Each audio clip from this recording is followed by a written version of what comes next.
Ok, štartamo.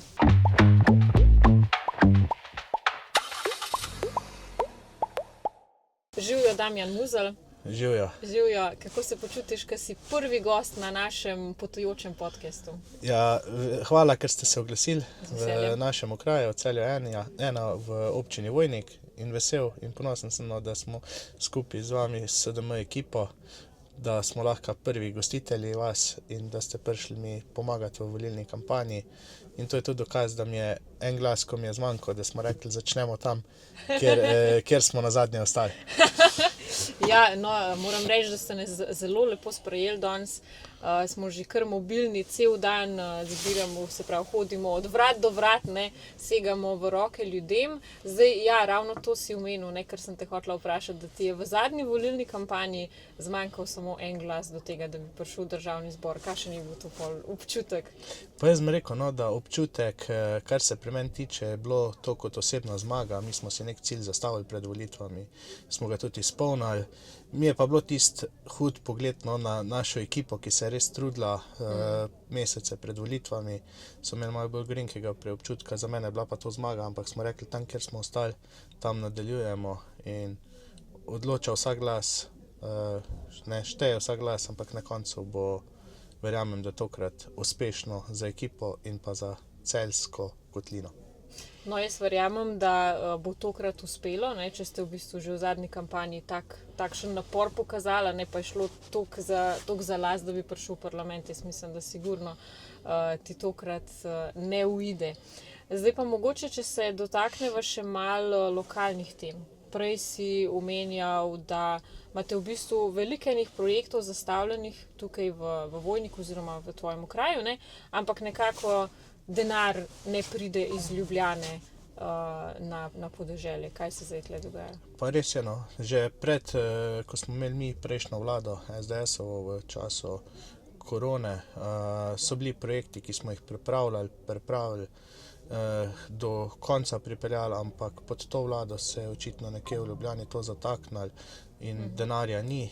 Imamo pa kar nekaj problemov, no, na območju cele Celjske kotline in pa tudi naše občine Vojnik, od kolesarskih poti. Tu bi izpostavil občino Štore, kjer je kolesarska pot dokončana, niso pa rešena lastništva in še vedno kmetje plačujejo katastrski dohodek. Imamo tudi v Vojniku težavo s kolesarsko, da še ni izpeljana kar nekaj križišč, ki jih je treba potem urejanje poti Celje-Vojnik, kjer mora priti tudi zraven pločnik.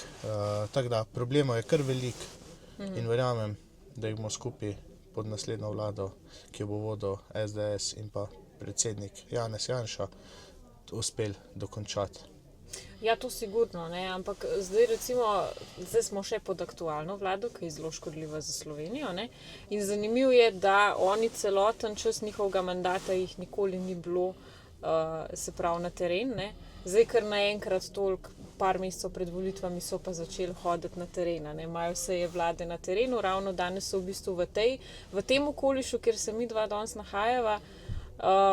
In kako v bistvu, ti si tudi podžupan Vojnika, ne? Kako gledaš na tako v bistvu dvoličnost? Se pravi, prej ni bilo nobenega posluha za neke lokalne težave, zdaj pa kar naenkrat se hoče pokazati kot neki rešitelji.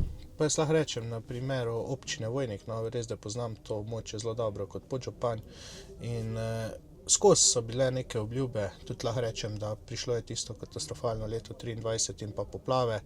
V občini Vojnik smo bili nekako pred temi poplavami 10 dni prej najbolj prizadeta občina v Sloveniji. Tudi takrat je vojska priskočila na pomoč in vse. In po 10 dnevih takrat se je nekaj dogajalo, ko se pa poplave so se zgodile v Savinjski, Koroški, se pa dejansko na občino Vojnik pozabili. Res je, ne smemo biti krivični, nekaj manjših sredstev je prišlo, ampak ocenjena vrednost škode v občini Vojnik je bila med 20 in 30 milijonov, predvsem ogromno plazov in od tega se je realiziralo zelo malo. No. Nekje v Ljubljani se zatakne in dejansko na ministrstva je zelo težko priti. Na koncu pa tudi posluha zelo malo. No. Se pravi, ni bilo dejansko, oni se zelo hvalijo, ne, da so uspešno zrihtali popoplavno obnovo, ampak v realnosti potem ni tako. Ne. Mi lahko rečemo, v občini Vojnik smo pridobili nekje 3 milijone 300 od popoplavne sanacije in to je za našo občino predstavlja nekje 10% škode. 10%. Tu nekje, ja. Ja. Se pravi, to še vedno stoji vse. To stoji, imamo projekte, ki se odvijajo, tečejo, projektna dokumentacija, vse je rešeno, ampak zatika se na ministrstvo in sredstva niso odobrena še. No. Jaz upam, da se bo tukaj še nekaj premaknilo, ampak čakamo na novo vlado, da lahko tukaj res nekaj konkretnega naredimo, ker imamo par zelo velikih plazov, tudi na Frankolovem plaz, ki bomo rekli v izmeri meri nekje 10 hektarjev in investicijski strošek je sigurno od 1,5 milijona do 2 milijona. Ja, to je kar alarmanten podatek. Ne. Kaj pa recimo v primerjavi s prejšnjo vlado, ne, kar se tiče posluha za, mislim, kako je bilo sodelovati na lokalnem nivoju s prejšnjo vlado, pa v primerjavi potem zdajšnjo?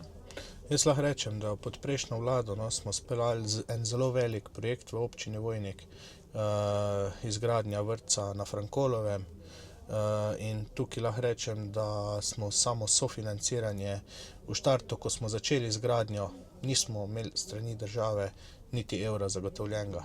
Ko smo zaključili projekt, lahko rečem, da smo tukaj skoraj v 100% pridobili sredstva iz države.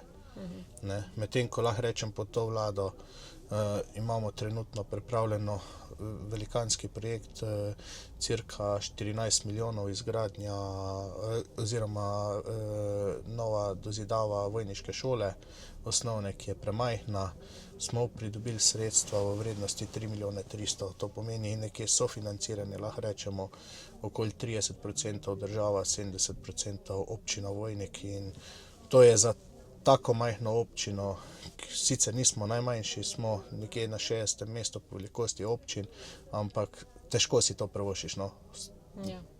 Ja, seveda. Ampak je pa zanimivo to slišati, da ste dobili samo 30% sredstev, medtem ko so oni v tem mandatu naredili 2-milijardno luknjo v proračunu.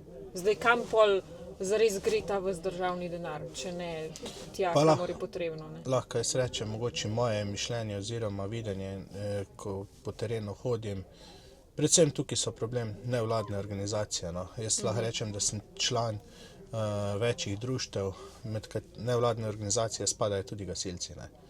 In tudi to lahko rečem, da sedaj mečejo naprej, ko smo rekli, da bomo pipico pri nevladnih organizacijah zaprli. Tukaj not ne štejemo humanitarnih organizacij, gasilcev. Tem je treba dejansko dvignati procent sofinanciranja in jim pomagati, ki delajo za dobro. Tako. Tistim, ki pa dejansko izkoriščajo ta nevladni sistem in ga uporabljajo za financiranje volilnih kampanj in podobnega, bildanje LGBT variant in podobno, je pa treba zapreti pipice. Nimam nič proti, če obstajajo, naj se pa financirajo sami. Ne? Ja, res je. Na svoje stroške naj Točno protestirajo. To. Lahko protestirajo, lahko kolesarijo v Ljubljani, ampak ne na stroške davkoplačevalcev. Ja, tako. Ne, ker gre za to, da bi točno takim zaprli pipice, ki so v bistvu neke levičarske, režimske, nevladne organizacije, ki so samo podaljšana roka trenutne oblasti. Točno to. Ne? Ampak zdaj jaz vidim, da se širi veliko dezinformacij ravno strani Jaše Jenulla, Nike Kovač, da bo zdaj Janez Janša zapiral pipice ravno gasilcem, Rdečemu križu in tako dalje. Ampak to ni res, ne? Točno tako, ne. To ni res, lahko rečem, ker sem rekel, sam sem gasilec že 28 let, tudi operativni član gasilskega društva Frankolovo in verjamem, da te organizacije, ko smo, verjamemo in vemo, kaj je Janez govoril, kar so pa ostali levi mediji povzeli, kar so hoteli slišati, ampak verjamem, tukaj se ljudje ne bomo dali in borili smo za to, da davkoplačevalski denar gre v namene za dobro delovanje države in pa za razvoj tistega, kar potrebujemo, kar so gasilci definitivno si zaslužijo, tudi kulturna društva, ki delajo v javnem interesu, športna društva in podobno. ker tlej treba izpostaviti, ne, da ste v bistvu gasilci, pa tudi ostala društva, dostkrat odvisni tudi od prostovoljnih prispevkov. Ne. Sigurno. Tukaj je prostovoljno gasilska društva ne morejo preživeti brez donacij. Predvsem so tu v veliki meri odvisni konec leta, ko pobiramo koledarje.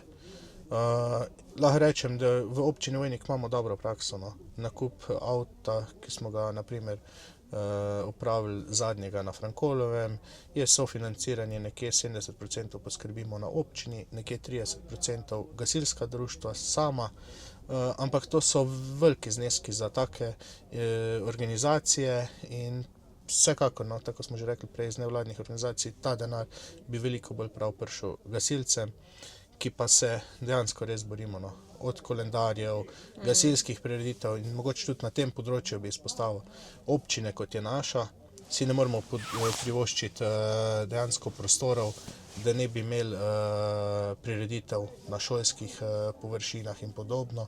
In to je ena tistih stvari, ki sigurno gasilcem se šteje, da moramo urediti, da alkohol in podobno se lahko tudi, če je gasilska prireditev in vse, izven časa šolskega pouka lahko toči v samih prireditvah, kar se trudijo društva. V teh raznih šolskih telovadnicah. Točno, šolske ali pa igrišča, naprimer.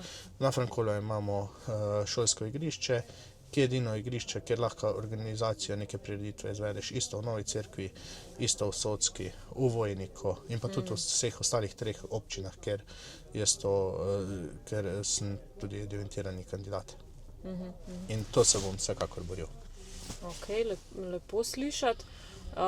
Kaj sem reči? Ja, ker v bistvu ravno poslanka Svobode Tamara Vonta je tudi v Krškem preprečila, da bi imeli martinovanje, ravno zaradi tega, ne, da je bilo to v šolskih prostorih. Ja, točno tako. Ne. In zato jaz pravim, to so manjše občine, ki nimajo za vsako prireditev nekega svojega prostora, ampak imamo več namenske prostore. In to si lahko privošči Ljubljana, Zoran Janković in tudi vemo, da... Kjer je veliko denarja. In dejansko tem moramo to preprečiti, ki delajo škodo vsej ostali celotni Sloveniji, predvsem podeželskim občinam. Ne, tukaj smo vsekakor podeželske občine in za podeželje se bomo borili.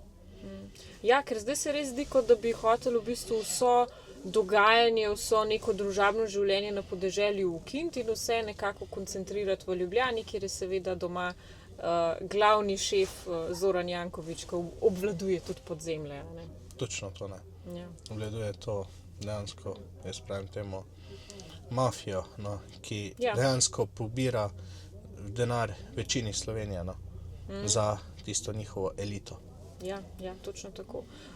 Je pa tudi, prej sva se dotaknila dezinformacij, ki prihajajo zdaj strani Nike Kovač, teh raznih režimskih nevladnikov o Janezu Janši in je zanimivo, koliko se je že v bistvu zdaj kampanja za volitve zaostrila, koliko se v bistvu nekako, kot da bi se nasprotna stran bala, kot da bi imeli občutek, da oni izgubljajo na teh prihajajočih volitvah. Ne? Sigurno, jaz tudi tako sem rekel, sam, ko hodim po terenu, opažam, no, strani nasprotne politične opcije, da se dejansko bojijo, da se zgodijo spremembe, bojijo se pa upravičeno, ker vejo, da mi bomo delali v dobro ljudi, v dobro podeželja in da zahtevamo transparentnost. Ne. In moram pa se sicer priznati, no, da različne politične opcije v tem kraju so prepoznale, da sem ljudski, da se trudim in sem tudi iz različnih političnih opcij dobil podporo. No, to je pa zelo pohvalno. Ja, ker v bistvu treba je povedati, da se tukaj ne borimo samo za en del populacije, kot to dela Svoboda, ki je v bistvu dobesedno utišala v parlamentu poslance, ki predstavljajo določen del ljudstva v državi in s tem tudi utišala glasove teh ljudi, ki so jih volili. Tukaj se borimo v bistvu za vse ljudi, tudi če se z nami, če se ne strinjamo v vsaki stvari. Ne. Vsekakor, no, jaz pravim, da ti si predstavnik ljudstva, ne, in dejansko borimo se vsak za svoje glasove v mojem interesu in to je tudi dokaz mojega dela kot podžupan občine Vojnik, da sodelujem z vsemi, delam z vsemi in temu štejem tudi to, da so spoznali, da me je vredno podpreti in da ta konec dobi svojega predstavnika in da bo glas Celjske kotline slišan v Ljubljani in tudi uslišan pri pomoči razvoju celjske regije oziroma Celjske kotline. Kaj pa je recimo ena izmed tistih stvari, ki te je mogoče najbolj zmotila pod aktualno vlado, pa se ti zdi, da bi bilo potrebno se najbolj nekako boriti? Pa jaz bi se tukaj obregnil mogoče ob par situacij. No. Eno je vsekakor stanovanjska problematika mladih. No. Jaz verjamem, da na tem področju tudi pod SDM-jem ste pripravili zelo dobro strategijo in verjamem, da bomo to uresničili v naslednji vladi. Treba je podpirati mlade in pa jaz pravim, moramo delati za to, da Slovenija ostane Slovencem. In tukaj predvsem na stanovanjski politiki, na razbremenitvi gospodarstva, ne, in da poskrbimo za naše najranljivejše upokojence. In tukaj je sigurno ena rak rana, kar se je naredil dolgotrajna oskrba, ki lahko rečem, da na večjih primerih, ki jih poznam, ko so po domovih, dejansko niso profitirali ničesar. Vzeli so jim postrežnino, znižali so jim samo plačilo položnic, ko pa potegneš skupno črto, si pa na istem pobirajo pa denar tudi samim upokojencem, ki nikoli niso bili obdavčeni v bistvu še do zdaj. To je prvi davek za upokojence. Res je, pa v bistvu storitve ni, ne? Točno to, storitve ni, samo nek prenos denarja je bil tistih, ki je bil iz postrežnin, mogoče resno znižanje položnic, ampak ko skupaj potegneš, niso dejansko dali ničesar. In tako je že predsednik tudi sam rekel, tukaj moramo, dokler ni storitev dostopna vsem, zamrznati položnice. Ja, definitivno. Pa seveda Ja. ukiniti prispevek Ukiniti, za upokojence in za točno ostale to, pa pač točno to. zamrzniti, dokler ni pač storitve na voljo. Ja, to se absolutno strinjam in meni se tudi zdi zares zavržno, ker oni so v bistvu na Ministrstvu za dolgotrajno oskrbo so zmetali ogromno davkoplačevalskega denarja samo za promocijo, za PR kampanjo za dolgotrajno oskrbo. Ne? Namesto, da bi dejansko zagotovili sistem, ki bo delal za ljudi, so šli raje v promocijo nečesa, kar ne obstaja. Ne? Prodajajo meglo v bistvu. Točno to. Ja. Jaz pravim, ko vse skupaj potegnemo, sigurno pri dolgotrajni oskrbi, vemo, da tudi samega kadra nimamo. Vse skupaj je treba priskrbeti. In tudi na občini Vojnik sodelujemo z Celjskim domom zelo dobro in smo se rekli, da stvari, ki jo imamo za pomoč starejšim, ne bomo ukinjali, dokler ne bomo prepričani, da dolgotrajna oskrba deluje, in smo na koncu videli, da smo se prav odločili, ker ta trenutek bi tisti, ki so doma, ki rabijo pomoč, ostali dejansko brez pomoči. No. In Ja. verjamem, da denar so pobrali, razstavljali so ga med božičnice in podobno. In tudi na tem področju vsekakor, ko potegne skupaj vse stroške, vse, kar so dvignali, na koncu leta vemo, vzeli so nam razbremenitev plač, ki smo jih pod prejšnjo vlado sprejeli vse, in isto, ko potegneš črto, na koncu meseca, leta, dobiš manj v denarnico. Tako je, dobiš veliko manj, tako da jaz Točno to.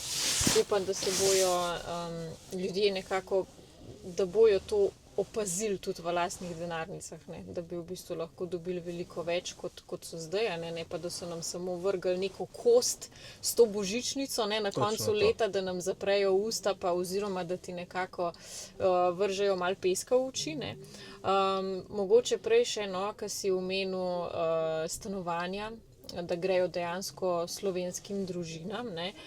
Tistim, ki prispevamo v proračun, ker jaz pa recimo prihajam iz Kranja in tam je velik problem, pa ne samo v Kranju, po veliko mestih v državi, da potem pogledaš ti te sezname, ne, kdo dobi ta javna najemna stanovanja in so v bistvu skoraj da ne najdeš slovenskega priimka.